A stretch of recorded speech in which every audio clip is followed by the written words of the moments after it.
Don Simón Carrozzi se encontraba arando la tierra con su viejo arapero. Estaba cansado, transpirado, y a pesar de sus 90 y tantos años, el longevo señor se mantenía fuerte como un roble. Es que viejos eran los de antes, siempre decía.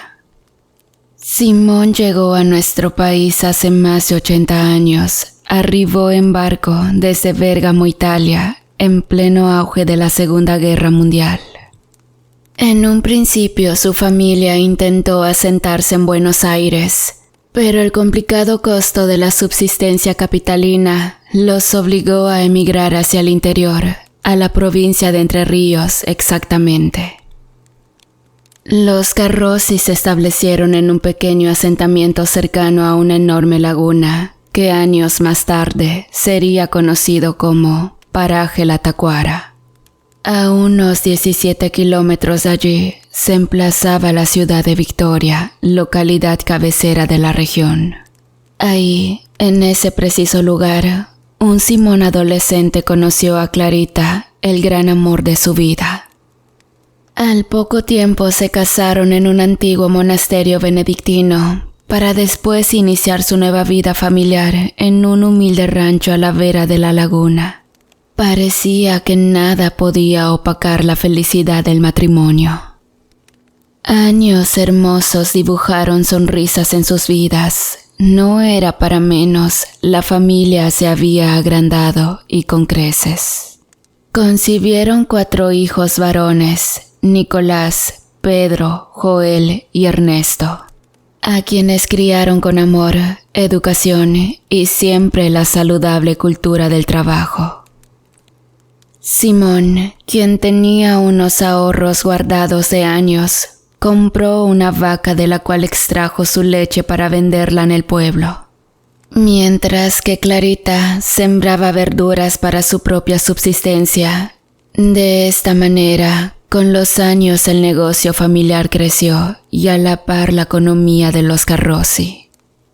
El humilde rancho se había transformado en una modesta casa de campo y su producción lechera en un sofisticado tambo vacuno, llegando así a ser uno de los más grandes de la región. Pero como toda historia siempre tiene sus grises, una noche ocurrió un desagradable episodio que comenzó a marcar el destino de los Carrozzi. Los hijos solían despertarse muy temprano para iniciar sus tareas, y aquella fría madrugada no fue la excepción. Joel se levantó primero, se cambió, bebió té caliente y se dirigió al establo.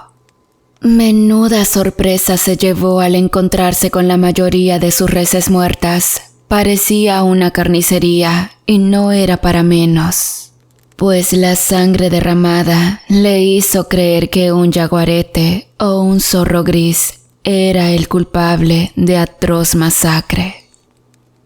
No obstante, Simón, junto al subcomisario del pueblo, notaron algo muy extraño en la hacienda. En una de sus hectáreas donde sembraron sorgo, había sendas figuras bastante extrañas, como si círculos ovalados fueran marcados por algo sumamente caliente. Esto llamó la atención no solo de los Carrozzi, sino de toda la región. Nadie entendía quién o qué había ocasionado esos símbolos. Pasaron 7 años, tiempo necesario para que en el olvido quede el episodio de aquella noche. Una tarde se encontraba Clarita baleando la galería, cuando de repente oyó un estruendo ensordecedor. El mismo provenía de la laguna. Los muchachos, que también lo habían escuchado, rápidamente se dirigieron hacia el lugar para ver qué había pasado, a excepción de Simón, quien realizaba un viaje de negocios. Increíblemente, cuando los hermanos llegaron al lago, no había absolutamente nada. La laguna se encontraba en calma, tal como siempre lo estaba. Pedro y Ernesto pensaron que había sucedido algo en Victoria, así que fueron por su jeep para ir a investigar. En cambio, los hermanos menores estaban seguros que la detonación se efectuó en la laguna. Principalmente Joel, quien al momento de la explosión buscaba leña cerca del lago. Estuvieron 50 minutos parados inspeccionando todo el tajamar, pero nada, todo estaba tranquilo como siempre. Nicolás insistía en regresar, estaba atardeciendo y el calor solía atraer a los molestos mosquitos. Pero Joel, que era más terco que una mula, no accedió y se quedó solo en el paraje. A todo esto, habían pasado unas 3 horas del suceso. Clarita, quien horneaba unas pizzas, desde el comedor comienza a llamar a los muchachos. Todos bajan a comer, excepto Joel. Ernesto subió a buscarlo a su cuarto, pero no lo encontró. Todos se preguntaron, ¿dónde estaba Joel? Clara, muy fastidiada con sus hijos, exigió una explicación, pero ninguno supo dársela, hasta que Nicolás habló y el enojo se transformó en desesperación. Al cabo de unos minutos, toda la policía de Victoria estaba presente en la laguna. La cruda hipótesis que manejaban era que el joven pudo haber caído accidentalmente en las profundas aguas. Un miedo angustioso invadió a todos, principalmente a Simón, quien apenas se enteró de la noticia, abandonó su viaje de negocios para regresar con su familia.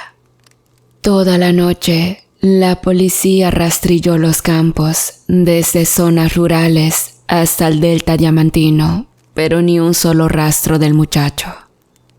Al amanecer, cuando el nerviosismo era insostenible, se percataron de otro problema. Les habían entrado al establo para robar sus animales. Ernesto fue quien encontró el granero totalmente vacío. Allí tenían más de 40 ejemplares vacunos y ahora no quedaba ninguno. Fue tan extraño el asalto, pues no forcejearon el portón, y realmente para trasladar tantos animales se necesita de una inteligente logística. Y no uno, sino 2 acoplados para transportar las reses. Todo era demasiado extraño. Aunque ese dilema pasó a ser minúsculo para los Garrosi, su prioridad principal era hallar a Joel con vida. Ese mediodía, los buzos tácticos de la policía de Entre Ríos comenzaron el rastrillaje acuático, pero como era tan grande la laguna, se sabía que sería arduo y lento trabajo. Realmente el temor era que si el chico cayó, haya desembocado en el delta de Diamante, donde la profundidad del río era abismal, sin nombrar los peligrosos remansos que se formaban en el agua. Aquel día terminó y las pésimas noticias no paraban de llegar. Uno de los buzos encontró una cadenita enredada entre los camalotes, la cual pertenecía al menor de los Garrosi. El miedo a su muerte a cada hora se incrementaba y era horrible ver a sus padres mentalizados en recibir la noticia más triste de todas.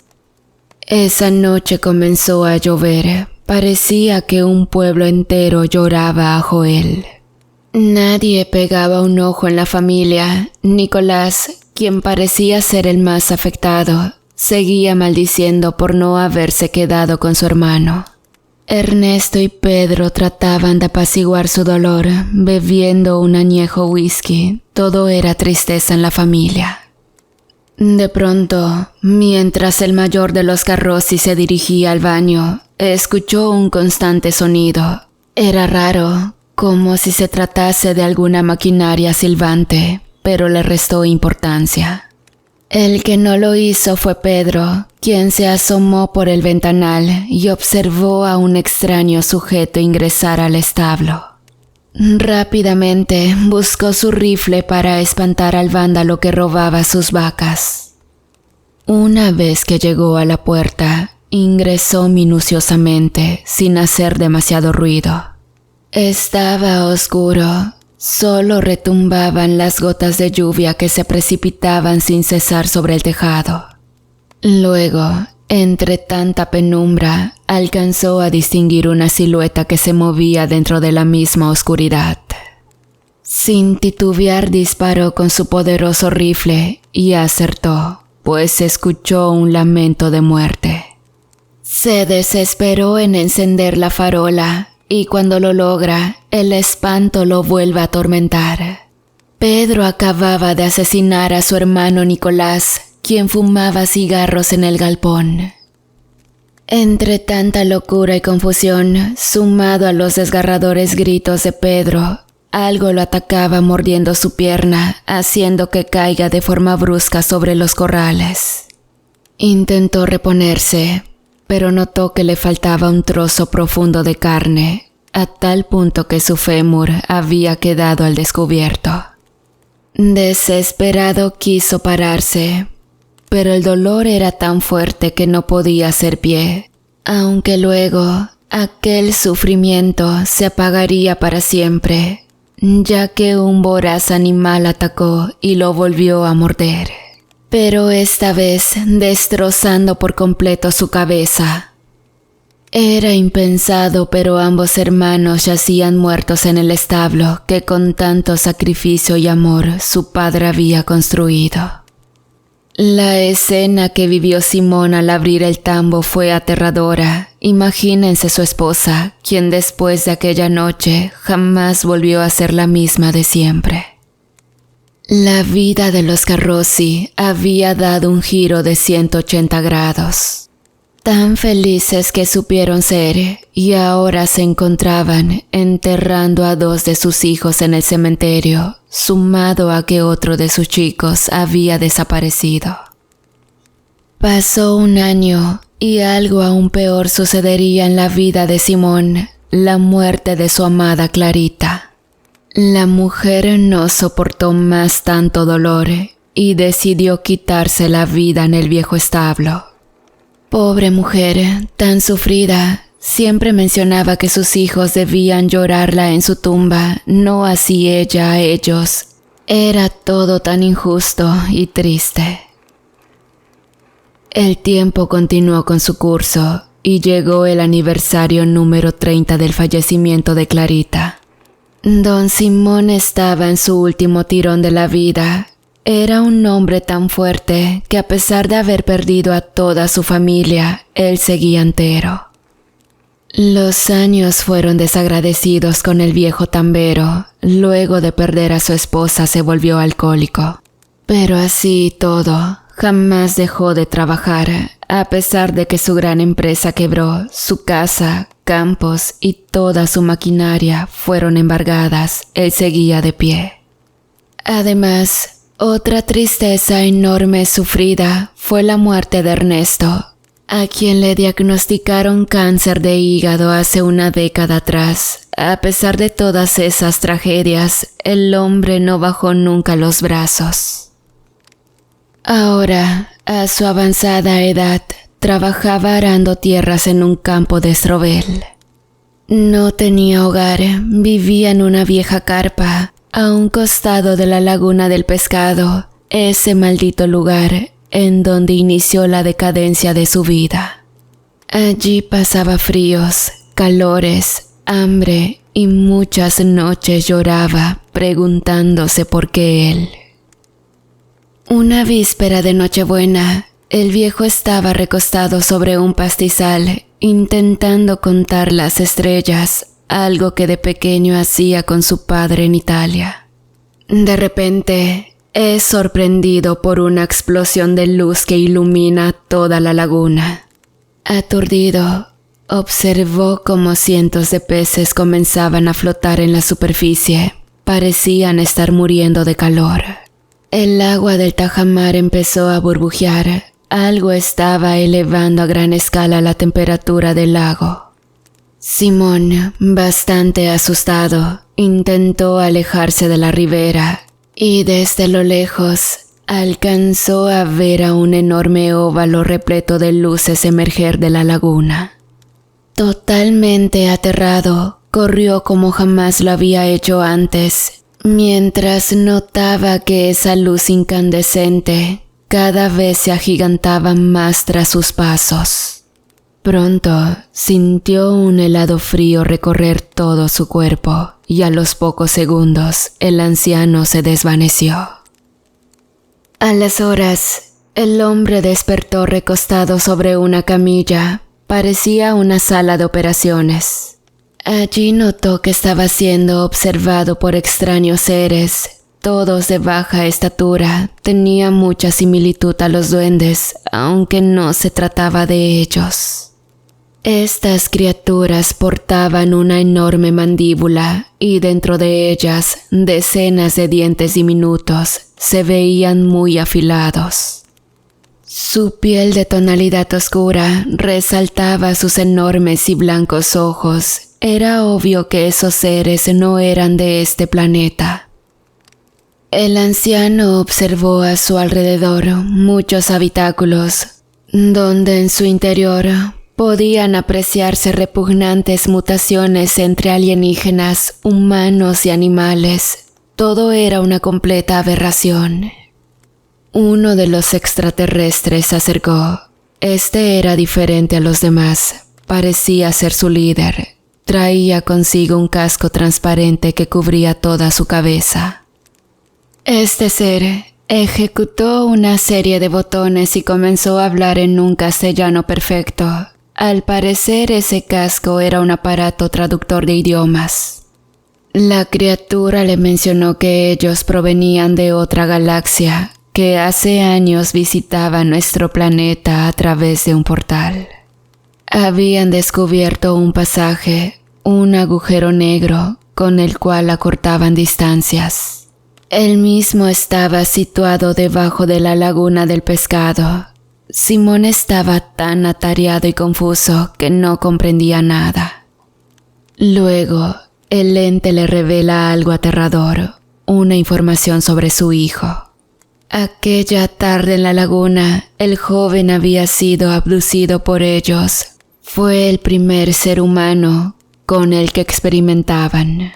El viejo, al oírlo, se largó a llorar de impotencia mientras relamía su bronca al escuchar el relato del alienígena.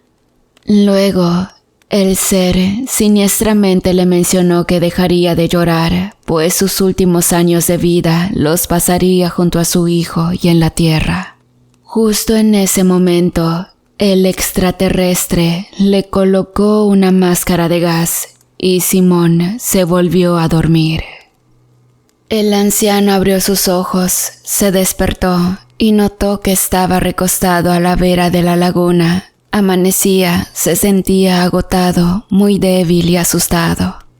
Como pudo, intentó moverse, sintió un peso sobre su cuello, la verdad que le dolía mucho. Cuando quiso palpar, se percató de un bulto, un peso muerto. Al mirarse, se encontró que adherido a su cuello estaba la cabeza sin vida de su querido hijo, Joel. Hola una vez más, queridos amigos, querida comunidad. Espero que hayan disfrutado muchísimo de este relato.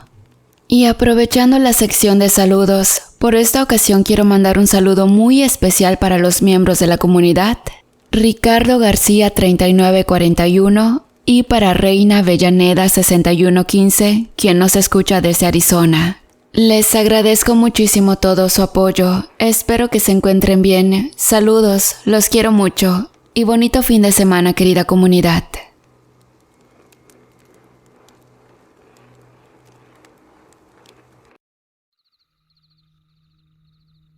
Su padre se lo había dicho hasta el hartazo: no vaya sola de noche al bosque, María. Pero la inquieta muchachita jamás hacía caso. Esto enojaba demasiado a Enrique, pero mucho no podía hacer. Desde que Marisa había fallecido, ya nada era lo mismo en su familia. Todo comenzó una cálida tarde de primavera. María y su hermana Xiomara acababan de llegar a casa de sus abuelos. Pasarían todo el fin de semana con ellos. Las jovencitas estaban animadas desde que su madre había fallecido. Prácticamente no habían tenido vida social. No hagan renegar a su abuela, niñas, ¿de acuerdo? les decía su padre antes de retirarse. Luego se acerca a Fabiolo y le da un fuerte abrazo mientras susurraba a su oído: «Papá, no dejes que se acerquen al bosque en la noche».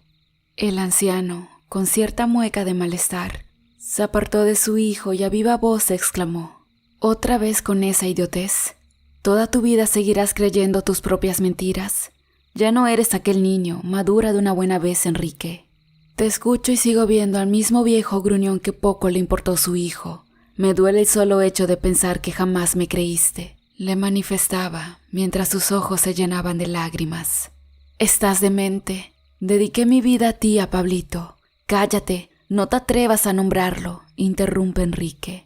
«Cierra la boca, maleducado. ¿Quién te crees?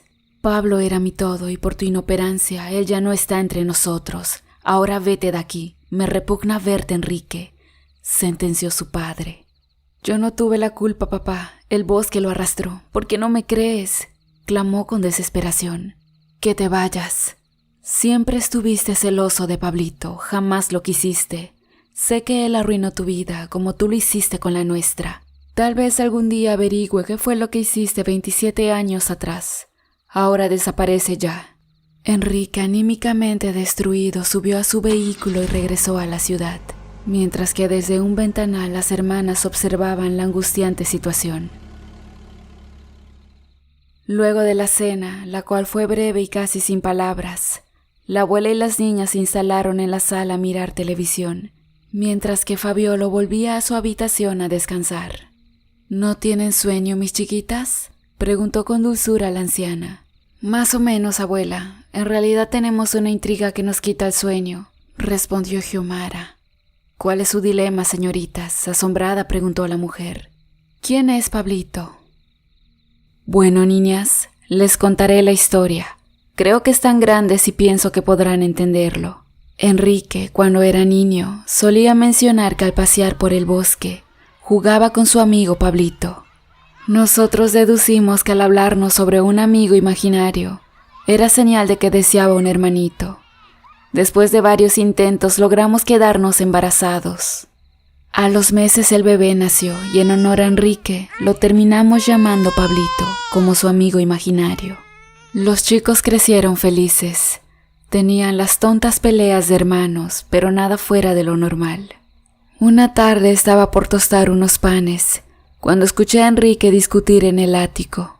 Lo primero que pensé fue que otra vez estaban de riña mis pequeños, pero a los segundos observé el jardín a su abuelo jugando con Pablito. Asustada subí al ático y me encontré a Enrique muy ofuscado gritando hacia la nada misma, porque realmente era así, allí no había nadie. Viendo esta extraña situación, terminé dejándome llevar por mis impulsos y le grité de mala manera a Enrique, quien asustado se largó a llorar y se dirigió a su habitación, donde se encerró hasta la hora de la cena. Al poco tiempo, un poco más tranquila, preparé un emparedado y se lo llevé a su alcoba. Allí me contó que estaba triste, pues su amigo Pablito se había enojado porque ya no jugaba con él, culpando de toda la situación a su pequeño hermanito. Cuando escuchaba sus palabras me sentí mal, pues su llanto no se debía por mi reto, era por temor a que le pasara algo a Pablito, y hasta el día de hoy recuerdo aquella noche como una de las peores. «¿Qué pasó, abuela?», preguntaron sus nietas. «Esa velada quisiera borrarla de mi memoria». Alrededor de las 4 de la mañana, empezamos a escuchar el ladrido desenfrenado de Coco, nuestro ovejero alemán. Casi a la par de él, el griterío aterrador de Enrique, quien en pijama, descalzo y bastante sucio, venía corriendo por el sendero que unía la casa con el bosque.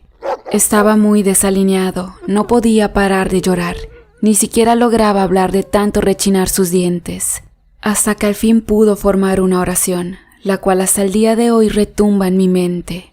El bosque se lo llevó, la oscuridad se tragó a Pablito. Rápidamente subí las escaleras y encontré la cama de Pablo vacía. Lo buscamos toda la noche, pero no había un solo rastro de él.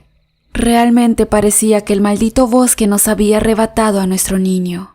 ¿Pero qué sucedió con él?, preguntó María. Jamás lo volvimos a ver, nunca lo hallamos, salvo su cadenita de bautismo, la cual tenía Enrique en una de sus manos. Hasta hoy su abuelo lo sigue culpando, jamás le creyó. Enrique afirma que su amigo imaginario guió a Pablito hacia el interior del bosque. Cuando notó que la cama estaba vacía, corrió desesperado por el sendero hasta internarse en la maleza. Luego de deambular por unos minutos, fue testigo de cómo su hermanito era arrastrado por un aberrante ser que se ocultaba en las sombras del monte. ¿Y ustedes creyeron esa historia, abuela?, volvió a preguntar María. No lo sé. Solo quiero pensar que Pablito se perdió en el bosque, que no sufrió, y anhelo que hoy esté descansando en paz. Bien, ahora hay que ir a dormir. Demasiado por hoy, señoritas. Fue así que las hermanas se acostaron en la antigua alcoba de su padre y obviamente, después de semejante revelación, no podían pegar ni un solo ojo en la noche. ¿Qué piensas, Gio? ¿Será verdad?, preguntó dubitativa María. No creo que la abuela nos mienta. ¿Pero por qué papá nos ocultaría todo esto? Es raro, respondió. ¿Viste cómo se puso cuando el abuelo nombró Pablito? Lo desconocía, se transformó. ¿Y si vamos al bosque y lo averiguamos?, propuso a la menor de las hermanas. ¿No nos meteremos en problemas? No seas cobarde, Gio. Aunque si no te animas, da igual, iré sola, no te preocupes, cuestionó María, obligando a su hermana en cierto punto a acompañarla. Las muchachas bajaron las escaleras con sigilo y escaparon por la puerta trasera. Una vez que lograron salir, tomaron el sendero que las dirigía directamente a la entrada del bosque. La noche sin luna estaba iluminada por las estrellas. La brisa fresca balanceaba las copas de los sauces. El clima era perfecto. De repente, casi sin notarlo, las muchachas estaban dentro del espeso bosque. La maleza dificultaba transitar con comodidad en él. De pronto a Xiomara le pareció ver la sombra de un niño sobre la corteza de un nogal. ¿Ves lo mismo que yo?, susurró. Sí, no creo que sea un fantasma. Debe ser un niño perdido. Ajá, sí, claro, un niño extraviado a las 4 de la mañana, respondió con ironía. En ese trajín, la silueta del infante salió disparada y se escondió detrás de otro árbol. Las chicas sorprendidas se acercaron cada vez más, pero él corría y se volvía a ocultar. Parecía estar jugando con ellas, hasta que de repente la misma se pierde definitivamente entre las sombras. «¡Niño, niño!», gritó la menor de las hermanas. El silencio mismo respondió. La calma en aquel monte era abismal. Las chicas no reconocían en qué sector del amplio bosque estaban. Esto las comenzó a poner algo nerviosas. Es que la situación la meritaba, estaban perdidas. Todo es tu culpa, María, siempre con estas ideas irrelevantes. Pero peor yo que te sigo, rezongaba Xiomara. Nadie te dijo que vinieras, arremetió María, quien en ese momento escuchó un ruido extraño, similar a un rugido. «Shh, ¿oyes, yo? ¿Oír qué?» En ese instante, la embestida de un abominable animal golpeó y arrastró a la joven hacia la inmensidad de las sombras. «¡Xiomara!», como un eco retumbó por todo el bosque. El desesperado alarido de María, quien no podía creer lo que pasaba. Descontrolada y fuera de sí, la joven se adentra hacia el lugar más oscuro del bosque. Su desesperación era tan inquietante que su corazón parecía querer salirse y explotar allí mismo. De repente, sus pies se enredan y tropieza con unas raíces, comenzando a rodar y a caer en picada por un terreno empinado. Golpeando finalmente su espalda con algo duro y macizo, pensó que se trataba de una roca o un tronco, pero al alumbrar con la linterna de su móvil, notó que era el lomo de un animal, el mismo que atacó a su hermana segundos antes. María se asustó y comenzó a arrastrarse. Allí logró ver el torso de Xiomara, bañado en sangre. Le faltaba uno de sus brazos y parte de sus piernas. Era obvio que la pobre niña estaba haciendo la cena del despreciable ser. De repente, cuando la enorme bestia se inclinaba hacia atrás como queriendo darse impulso hacia María, se escuchan 6 disparos continuos. La muchachita solo había atinado a cerrar sus ojos aceptando su destino de muerte. Pero una luz muy fuerte comienza a encandilar su rostro. Como pudo intentó ver, y observó que entre las sombras emergía una figura familiar. Su abuelo. María lo abrazó y comenzó a llorar desconsoladamente. «Xiomara está muerta. Esa cosa la mató. Es mi culpa, abuelo. Ella no quería venir. No, mijita, tú no eres culpable de nada. Esto debió terminarse hace mucho tiempo. En ese momento, Fabiolo cargó en sus brazos a María y regresaron por el sendero hacia la casa. Mientras que sobre un costado yacía con 6 disparos en la cabeza el cuerpo de un pequeño niño. A los años, el pobre viejo terminó muriendo de cáncer. Hace pocos meses su querida esposa Betty también había fallecido producto de la cruel enfermedad. En su testamento dejó una peculiar carta para su nieta María, la cual decía: Hace 27 años, junto a tu abuela, nos tocó vivir algo horrible e imborrable. Nuestro hijo menor, Pablito, en altas horas de la madrugada se extravió en el oscuro bosque. Tu padre, María, estaba con él. Siempre afirmó que el bosque se lo había llevado. Tuve que negarlo de por vida y tratarlo de loco. La razón, simple, él nunca nos mintió. Esa misma noche me adentré al bosque con mi rifle. Estaba enfurecido y totalmente decidido a acabar con la vida de aquel quien lastimó a mi hijo.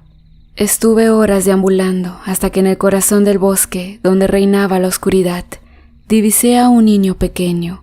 Me acerqué y noté que era mi Pablito, pero actuaba de forma errática. Estaba transpirado, jadeaba y se retorcía de dolor. Cuando quise ayudarlo, intentó morderme. Confundido y asombrado retrocedí unos pasos. En ese momento sentí de pronto una extraña presencia. Se trataba de otro niño, quien decía llamarse también Pablo. Manifestó que ya no molestaría más a mi familia, porque había hallado al huésped perfecto. En ese momento no comprendía nada, pero esa cosa, que se asemejaba a un niño, les aseguro que para nada lo era. Mi hijo comenzó a cambiar de piel en un tono verde azulado. Sus ojos se tornaron rojos y aumentó 5 o 6 veces su tamaño. Con su última humanidad alcanzó a decirme que escapara rápido de aquel lugar. Lo hice. Llegué llorando a mi casa, mintiendo en la cara de mi esposa y acusando todos estos años a Enrique de algo que jamás había cometido. En las siguientes semanas pude averiguar que desde la Edad Media, el demonio de un duende habita el bosque. Jamás su oscura alma pudo descansar. Sobrevivió adentrándose en las almas puras de los niños. De esta forma simpatiza con ellos. Su hogar está en el corazón del bosque, en un lugar llamado La Fosa, donde quien cae allí jamás sale con vida. Yo no lo maté. Este monstruo por alguna extraña razón no puede morir. Lo que hice fue liberar a mi hijo, y la única manera fue quitándole la vida a mi Pablito. No tenía otra opción. Perdona a todos por ocultar la verdad, y ojalá algún día puedas entenderme, mi pequeña María. Luego de leer la carta, la mujer, quien había heredado la casa de sus abuelos, en silencio se dirigió hacia el ático con una pastilla y un vaso de agua en sus manos. Subió las escaleras, ingresó, y sobre un sillón sentado en una esquina se encontraba un anciano, el cual apenas pestañeaba. Su rostro parecía petrificado y sobre una de sus manos apretaba con fuerza una cadenita de bautismo. En ese momento, el pequeño hijo de María, Mauro, empezó a subir las escaleras quejándose de un malestar. Jadeaba y transpiraba mucho. De pronto, el niño cayó al piso y comenzó a retorcer todo su cuerpo de dolor. Su madre, desesperada, intentaba calmarlo, pero parecía ser en vano. No obstante, detrás suyo, el anciano comenzaba a reírse a carcajadas desde el sillón, mientras mirando hacia el techo, como un loco gritaba: «¿Ves? Papá ha regresado. El demonio ha regresado. Siempre tuve razón, siempre la tuve».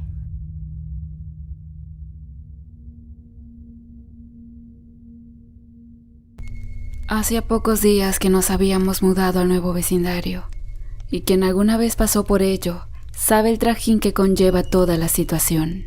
A pesar de eso, el cambio no me afectó demasiado, pues donde vivíamos era un lugar céntrico y por demás bullicioso, por lo que nuestros padres no nos permitían salir más allá de la vereda. Todo lo contrario a lo que sucede aquí, pues al ser un pequeño poblado, su ritmo de vida es tranquilo y amenizado, pudiendo andar por las calles hasta altas horas sin ningún tipo de problemas. La casa era algo antigua, no muy grande pero sí bastante añeja, Poseía 3 habitaciones, 2 sanitarios, una confortable sala de estar y un garaje anticuado de pésimo mal gusto. Sin embargo, lo más impactante del lugar era un enorme jardín de flores que ocupaba en su totalidad el patio trasero. Reconozco que los primeros días me sentía envalentonado. Pienso que a mis 14 años y esa intensa etapa de pubertad hacían que me sintiera de tal manera.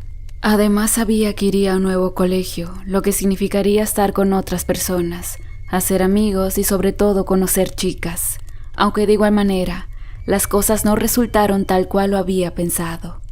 Al correr de las semanas, fui dándome cuenta de que a mis compañeros no les agradaba que yo fuera su amigo. En ocasiones podía oír en los pasillos habladurías sobre mí. Al parecer, el simple hecho de haberme mudado de la gran ciudad era motivo de desprecio para ellos.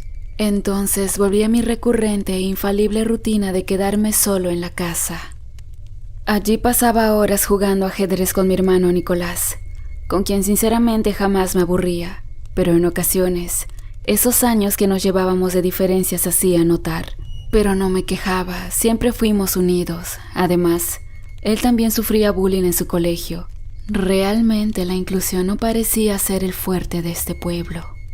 No obstante, una fría tarde soleada, cansados de tanto jugar a los naipes, le propuse ir a caminar por el jardín de la casa, pero su respuesta no fue la esperada.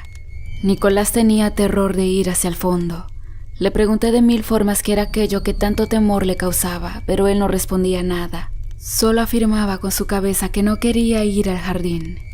A pesar de mis intentos, desistí y dejé de insistir, pues realmente había notado que su miedo era real, nada de ello parecía inventado. Al día siguiente, luego de levantarme y beber un vaso de leche, le comenté a mi madre todo lo sucedido. Ella al oírme me miró, y sonriendo me contó que Nicolás le temía al único árbol que había en su colorido jardín, una vieja higuera. Sinceramente no lo comprendía. ¿Cómo un niño de 10 años le puede tener miedo a un árbol? Entonces decidí inspeccionar el fondo. Es más, ni siquiera sabía que allí existía una planta de higos. Al adentrarme entre tanta hierba y flores, pude verla finalmente. Estaba ubicada en el centro del jardín, y a pesar de no ser un árbol muy exuberante, se veía tétrica. Tenía largas ramas que parecían brazos. Aunque ellas escaseaban sus frutos, pude contabilizar 22 en total. Reconozco que era una higuera un poco extraña, tal vez se veía llamativa al estar rodeada de flores, pero no dejaba de ser un simple árbol frutal. ¿Por qué Nicolás le tendría tanto miedo? Aquel fin de semana abandonamos la casa para pasarlo en la granja de mis abuelos. Como ellos vivían en el campo, cada vez que íbamos de visita nos divertíamos mucho jugando con mi hermano. Pero esta vez fue distinto, pues tanto en el viaje como en la casa, Nicolás estaba apagado. Me preocupó en demasía verlo así. Por eso a la hora de la siesta lo invité a caminar a cercanías de un lago. Mientras lo hacíamos y juntábamos piedritas de la orilla, le pregunté qué realmente estaba sucediendo. Él me miró con sus tremendas ojeras y las bolsas de sus ojos repletas de lágrimas, solo para decirme una cosa: la higuera me quiere llevar. Al oírlo, sentí una rara sensación, pero él continuó. Me confesó que por las noches no duerme, pues las ramas del árbol golpean la ventana de su cuarto. Hasta asegura haber visto un rostro demoníaco en el mismísimo tronco. No entendía cómo diablos un árbol podía hostigarlo. Entonces pensé que solo se trataba de una fantasiosa mentira, o lo más probable, un mal sueño que él creyó verídico. En fin, su versión me pareció demasiado rebuscada y que solo lo hacía para convencer a mis padres de volver a la ciudad. Entonces tomé el asunto simplemente como un berrinche.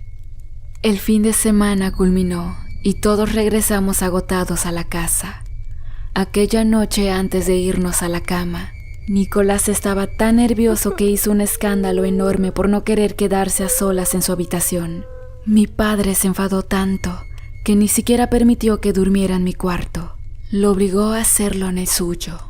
Me sentí muy mal. Intenté de 1000 maneras convencerlo, pero mi padre era de la vieja escuela.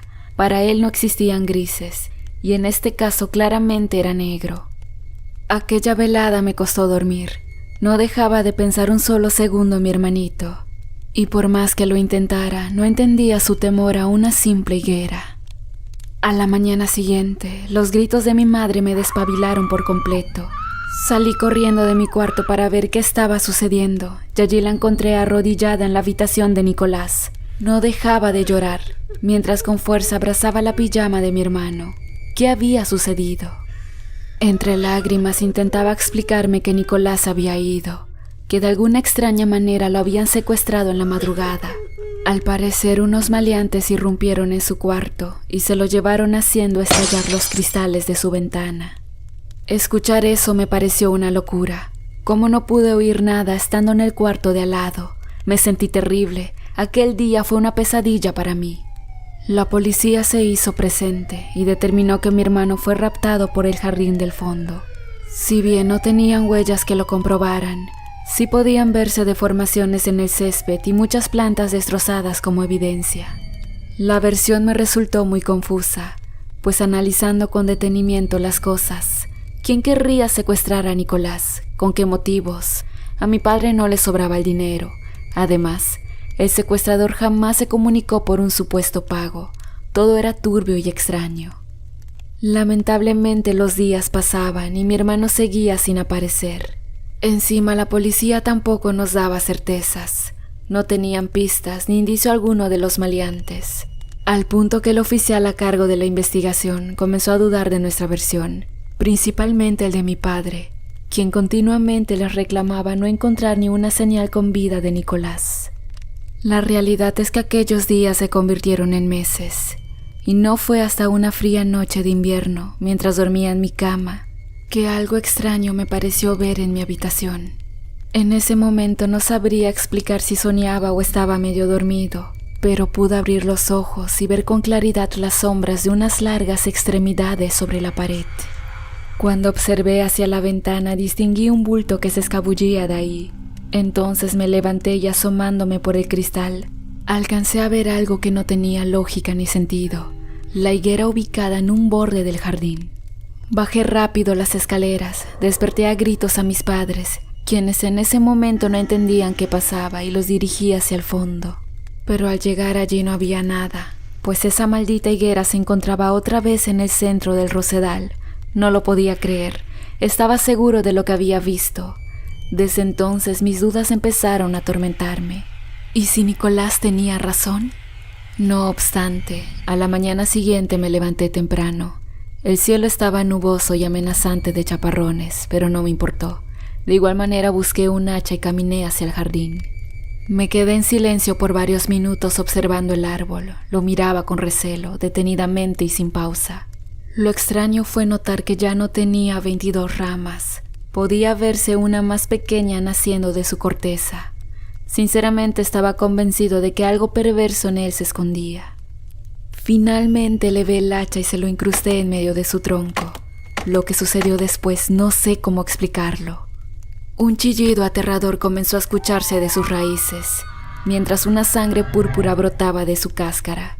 Sus ramas se movían en todas direcciones, como sufriendo un dolor incontenible, mientras con furia intentaba golpearme el rostro. De pronto, sus raíces empezaron a deslizarse sobre mis piernas y en ese interín, varios higos se desprendieron de sus ramas. Allí pude ver la cantidad de sangre que contenían esas frutas mientras explotaban en el suelo. Estaba aterrado, pero de igual manera no dejaba de golpearlo, hasta que por desgracia una rama logró envolver mis piernas y fue allí que el maldito árbol me derribó. En ese instante pensé que moriría y que todo lo hecho estaba perdido, pero un terrible chillido de dolor hizo que él me soltara. Al darme vuelta, pude ver a mi madre atacar con un filoso machete la higuera y más atrás a mi padre, empuñando su vieja motosierra. Rápidamente me uní a ellos y en pocos minutos logramos talar al malnacido árbol. Era una locura, la sangre desparramada por todo el jardín hacía ver la escena como una masacre. ¿Quién creería que nuestro jardín habitaba una higuera con vida propia? Pues nadie. Entonces decidimos ocultar la evidencia al desenterrar el árbol.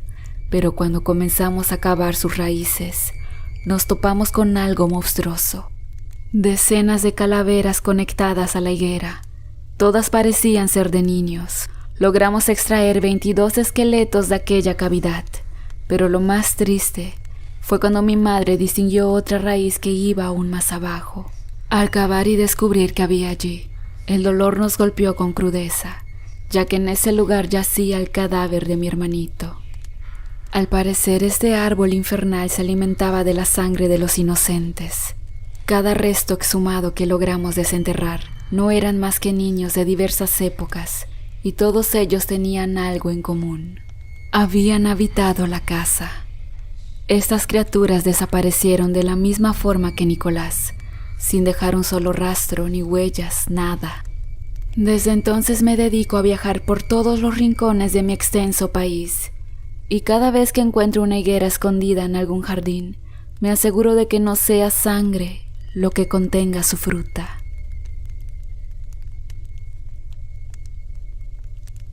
Paraná es una ciudad repleta de ángeles en sus históricas fachadas, pero también la de un solo demonio, uno que fue representado en un monumento bastante peculiar. Esta estatua estremeció a toda la ciudad por más de 30 años, hasta que finalmente sus dueños decidieron hacerla desaparecer. Y como cuentan sendos testigos, desde entonces la mala suerte perduró por el resto de los años. En la década del 30, transitar Avenida Almafuerte no fue tarea sencilla. Las calles eran en su totalidad de tierra y muy pocas estaban empedradas. Además, algo que jugaba muy en contra era la distancia entre un lugar a otro, pues en esa época, Paraná tenía su epicentro en la costa del río y en su periferia solo se veían campos y algún que otro asentamiento. Por tal razón, lo único que existía era la calle que conducía hasta la zona de Corrales, donde algunas quintas se emplazaban desperdigadas por el monte. Llegar hasta aquel extremo de la futura avenida se complicaba demasiado, no solo por el estado del camino, sino porque se rumoraba que en una de sus fincas habitaba el mismísimo diablo, uno con atributos temibles, de risa perversa y una mirada penetrante que disparaba desde su pedestal de cemento. El diablo fue una estatua que permaneció en el jardín de un chalet hasta los años 70. La imagen desató la superstición con la que se tejieron cientos de historias. La versión más difundida es la que afirmaba que el monumento se emplazó porque el dueño de la finca había pactado con el mismísimo demonio, donde le prometió su alma a cambio de obtener el premio mayor de la lotería. La leyenda afirma que el diablo cumplió su parte. Entonces el hombre no solo entregó su alma, sino que además puso manos a la obra y construyó una ofrenda para el oscuro, la estatua. En el año 1965 se instaló un restaurante en aquel lugar. Este negocio atrajo mucha clientela gracias a la novedad de un nuevo menú, pollo asado a las brasas. El comedor se llamó El Galeto de Oro y fue un rotundo éxito, pues en ese momento cientos de personas lo visitaban por semana, aunque había muchos que se sentían poco cómodos al ser observados por su inquietante mirada. Es que la estatua no había abandonado su hogar en décadas. A pesar de ello, los comensales extrañamente siempre regresaban. El dueño del desaparecido comedor desmintió en su momento ser el protagonista del pacto, aunque en realidad pocos le creyeron. Sucedió que el comerciante al adquirir el negocio notó la presencia de la estatua, pero no pensó en quitarla, pues le parecía el adorno perfecto de un fauno, a pesar que para los demás sí se trataba de un tributo demoníaco. El imaginario popular había depositado en la estatua la figura del mal, y eso alcanzó para decir que Paraná fue una de las pocas ciudades que exhibió un monumento de tal magnitud, al punto de lograr que este Lucifer sea aún más temido que el ángel caído, ubicado en el parque. La estatua que estremeció con su presencia era blanca, del tamaño de una persona adulta, con cuernos, cola en punta y barba puntiaguda. La figura descansaba sobre su pierna izquierda arrodillada y la otra más elevada, lo que le servía para apoyar el brazo de ese mismo lado. Algunos recuerdan que sobre la mano derecha se acariciaba el mentón. Otros cuentan que sostenía una flauta y por eso afirman que se trató de un fauno, ser mitológico que pocas veces se le consideraba maligno. La rareza es que no existe foto alguna de la estatua. Tampoco se sabe si todavía queda algo de ella. Se cuenta que los dueños actuales han colgado en sus paredes imágenes de la Virgen María para espantar las malas vibras de la casa, Además, hay personas que hasta hoy no se animan a pasar por el frente de su fachada. Una de las tantas historias que rodea la estatua es que a mediados de los 70s, el dueño del comedor decidió sacarla del local. Allí inmediatamente las ventas se derrumbaron. Los clientes dejaron de ir al comedor y hasta muchos aseguraron que en varias ocasiones la comida sabía podrida. La realidad fue que el Galeto de Oro estuvo a punto de quebrar, aunque nunca se supo con certeza si eso llegó a pasar. Otros dicen que la estatua se dañó, partiéndose en 3 pedazos, siendo luego lanzada hacia un arroyo, aunque extrañamente después de aquello la misma volvió a aparecer en intactas condiciones en el jardín del chalet. La versión continuamente se repetía. El negocio funcionaba exitosamente mientras la imagen permanecía. Cada vez que intentaban deshacerse de ella, la mala suerte se adueñaba del comedor. No obstante, también se dice que muchas veces al abrir el restaurante, los mozos se encontraban con la estatua ubicada en otro sector, o bien aparecía de espaldas a las mesas. Supo trabajar una vez un cocinero oriundo de Santa Fe, quien muchas veces se encargaba de cerrar el comedor, hasta que una vez terminado su turno, sucedió algo que jamás pudo explicar. La estatua comenzó a girar y trasladarse de un lado a otro por todo el negocio. Obviamente el mencionado trabajador al ver esto, cerró la puerta y jamás regresó.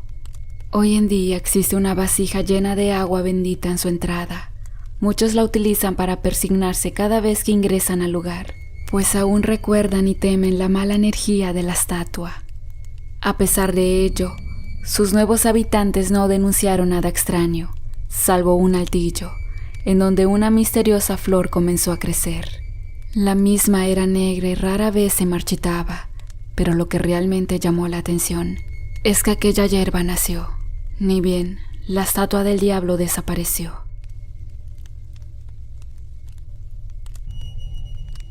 Hola amantes del terror, espero que estén teniendo una excelente y muy bonita semana. En esta ocasión quiero mandar un especial saludo hasta Colombia para Alfonso León y también para Alexander Lozano. Muchas gracias por escucharnos.